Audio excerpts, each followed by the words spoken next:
বাড়িতেই থাকে, ও তো বাড়িতে থাকে, টিউশন পড়ায়, কেক টেক বানায়, এটাই। কিন্তু তোমার হচ্ছে কি, ধরো ছেলেটারও তো সমবয়সী, ছেলেটারও একটু স্টেবল হতে সময় লাগছে। আর বাড়িতে তো শুধু মাসি আর মেসো, আর ওরা একটু মানে ভাজা গুজা হ্যান ত্যান এইগুলো নিয়ে ওরা খুব এক্সাইটেড। বাড়িতেও হচ্ছে ওই অনামিকার মতনই ব্যাপার, বুঝেছো তো। মানে ছেলেটাকে যে খুব একটা বেশি পছন্দ ছিল বা সেরকম না, বা খুঁজলে হচ্ছে মানে আরো ভালো পাওয়া যেত, কিন্তু ও ওখানেই করবে, ওকেই করবে, এইসব নিয়ে বাড়িতে খুব ঝামেলা অশান্তি। যাই হোক, এখন তো বাড়ি থেকে মেনে নিয়েছে, কিন্তু ওই আর কি সময় লাগবে আর কি। মালদাতে, মালদাতেই বাড়ি, মালদাতে।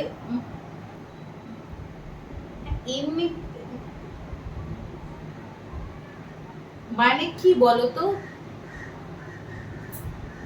শোনো না, মানে কথা হচ্ছে কি যে সমবয়সীতে বলে কি, শ্রেয়ার তো বিয়ের বয়স হয়ে গেছে, বা একটা 25-26 বছরের ছেলে, তো যাই হোক, আরো তো কিছু, ওর তো আরো উদ্দেশ্য আছে না, একটা ছেলে